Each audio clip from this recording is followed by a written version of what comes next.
Some of my favorite mythology in video games is that of Silent Hill. With that in mind, today gameranx brings you 10 Silent Hill facts. Number 10, Silent Hill is actually based on a real town, Centralia, Pennsylvania. Centralia is a town that's kinda scary. There's actually quite a few places in Centralia, like desolate landscapes, cemeteries all over the place. There's more buried people in Centralia than there are living residents. That's real. And believe it or not, I got this information from CentraliaPA.org, which labels itself as info and photos from Centralia, Pennsylvania. There's a mine fire underneath it that has been burning literally for over 50 years. That mine fire heats underground water to boiling point, so basically anywhere where there's a fissure in the ground, steam comes out. Now, I'm not one who believes in ghosts or anything like that, but I am still also easily spooked and would probably stay the hell out of Centralia, Pennsylvania. Number 9, the composer that made the music for Silent Hill, Akira Yamaoka, but you may be surprised to find out that that's not the only soundtrack he's famous for. If you remember Rocket Knight Adventures or Sparkster, depending on what system you played it on, he was actually the composer behind all of that music, and it was so bright and fun and actually really great music, just totally different than Silent Hill in every possible way though. But if you think about it, the flexibility necessary to create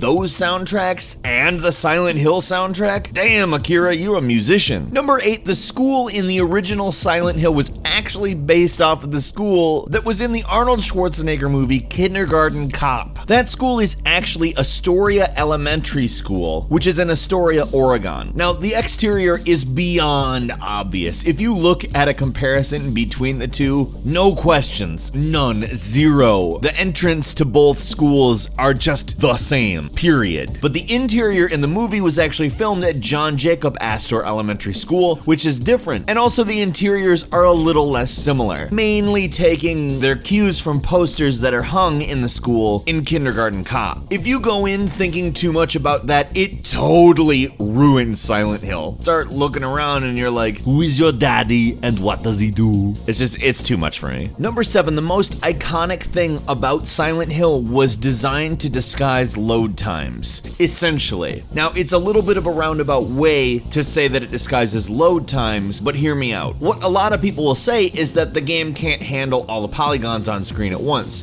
but if you've seen later PlayStation games, you know that it can. What it can't do is load the entire thing quickly. So instead of bothering with the whole, let's sit here and wait for the bomb to drop, awful load times, believe me, on the PlayStation there are some pretty nasty load times. They decided to just make it so that the system loaded less of the world at a time, where everyone else was trying to avoid doing something like that and hiding or obscuring everything in the game. Silent Hill embraced it as a means to speed up the mechanics of the game and make it work better, and it just ended up being possibly one of the coolest visual effects in any game ever, period. Number 6, a number of restaurants in Japan were for a time serving Silent Hill themed ramen. Back in 2013, Konami partnered with a bunch of restaurants in Japan to serve what looked like a decaying, awful, rotting ramen noodle. Now that sounds unsavory, but in all actuality, a lot of people said it was very good. It's served in oil that makes it look old and dingy, with a tomato filled with meat that ruptures and kind of ends up looking like something dead. Now, it's apparently a very salty dish and not for the faint of stomach, if only for the looks. Honestly, I saw it and didn't think it was that disgusting looking. For whatever reason, it actually kind of looks fairly appetizing to me. Maybe I'm just a weirdo. Number 5, the underground fire that's burning and creating all the steam in the town of Centralia, Pennsylvania, that I mentioned in the first point, actually happened in real life because officially the town burnt garbage. And they did it every year on Memorial Day to avoid the town from being overrun with garbage and garbage smell. One year, the fire was not properly extinguished and it spread to abandoned underground coal mines, and it's been going ever since. Now, this was way back in 1962,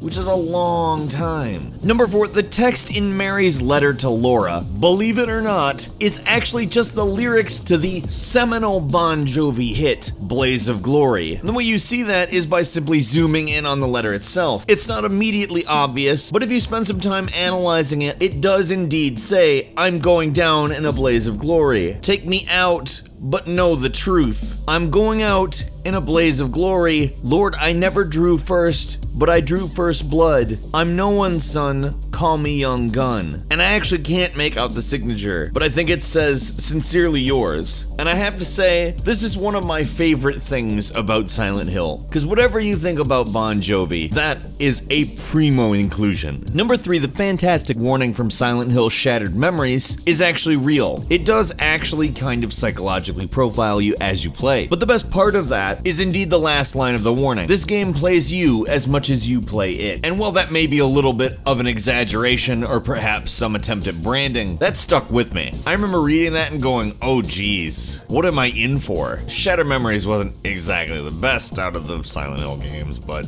it did actually take into account some of your actions. For instance, how you answer questions and even how long you look at risque posters. Number 2, this one I don't think is that hard to believe, but is very interesting nonetheless. Silent Hill had a lot of difficulty getting past censors outside of Japan, specifically the Gray Child monster, which was designed to basically be a nude child that wielded a knife. Now that itself was not only deemed too graphic, but you also could kill them, so in essence you could kill children in the game. And back in the 90s that was a little bit more controversial than it is now. They had to change it to be a faceless, gray, larger version of the monster for American audiences in order to get the game published here. What cracks me up is that the problem was that you were killing these children and not that there are nude children in the game. Or at least that was the main part of the problem, while the nude children part was kind of a secondary issue. Number 1, in Silent Hill 2, the ending music from the Rebirth ending, it's a little creepy but at the same time kind of fun and nice.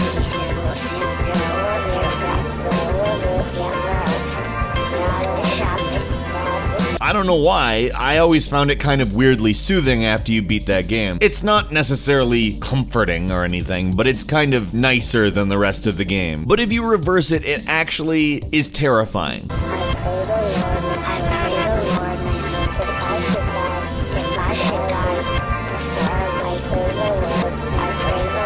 It contains the prayer, now I lay me down to sleep. But for whatever reason, if you listen to it in reverse, it's just, it's terrifying. In fact, everything about Silent Hill is terrifying. There are times when it keeps me up at night, just because I remembered Silent Hill that day. There's such good games that seriously outdo so many games that came after them, including games in its own series, and I have such a fondness for the weird lore of those games. Let's share some Silent Hill experiences in the comments.